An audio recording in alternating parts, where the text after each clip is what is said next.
Hey guys, good morning. Welcome back to my mini blog. तो सुबह की शुरुआत हो रही है चाय के साथ। ये चाय नहीं, तुलसी पत्ते का काढ़ा, जिसे मैं और मेरे हस्बैंड सुबह सुबह डेली पीते हैं। आज हमारे घर में होने जा रहा है रंगाई पुताई का काम, जिसके वजह से ये देखिए सारे फर्नीचर ढके हुए हैं और घर बिल्कुल अस्त व्यस्त हुआ पड़ा है। कुछ भी सामान कहीं नहीं मिल रहा है। मेरी बेटी को जाना था अपने क्लासेस के लिए, उसे कुछ कपड़े ही नहीं मिले थे। फिर मैंने उसे कपड़े निकाल के दिए, ढूंढ के दिए कपड़े। उसके बाद सोचा कि चलो सारे कपड़ों का थोड़ी तह लगा लेती हूँ और थोड़ा कमरा भी सेट कर लेती हूँ।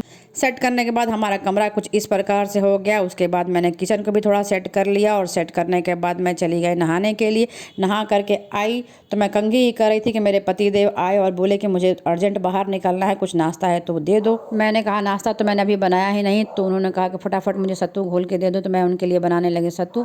सत्तू पीते ही उन्होंने कहा इसमें तो नमक बहुत कम है, मुझे नमक दो। मैंने उनको पकड़ाया नमक। उसके बाद मैं चली गई पूजा करने के लिए। पूजा रूम मैंने साफ़ किया, फिर मैंने किया पूजा करने के तुरंत बाद ही मैंने लगाई पौधों में पानी, क्योंकि दोबारा मुझे पौधों में पानी डालने का समय नहीं मिलता। और पौधे में पानी लगाते वक्त मुझे मिला घास, जिसे देखकर मैं बहुत खुश हुई, क्योंकि हमारे घर में एक है बनी महाराज जो खाते हैं घास। घास मिलते ही इसका चेहरा बिल्कुल खिल उठता है। और आप लोग सोच रहे होंगे इसे मैंने पिंजरे में क्यों बंद कर दिया। पिंजरे में इसलिए बंद किया है क्योंकि घर हमारा पूरा फैला पड़ा है और ये उल्टा सीधा कुछ खा ना ले।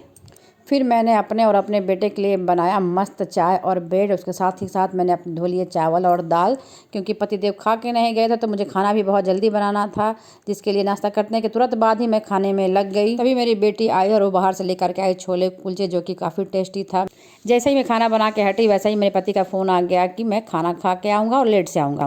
अभी बज रहा है शाम के 6:30। मैंने दिखाया शाम के संध्या, मैंने किया शाम का पूजा। फिर मैंने देखा मेरा घर वैसा का वैसा ही फैला पड़ा हुआ, जिसे देखकर मेरे सर में होने लगा दर्द। मैंने बनाया अपने लिए मस्त चाय और उसे पी करके लगा वाह।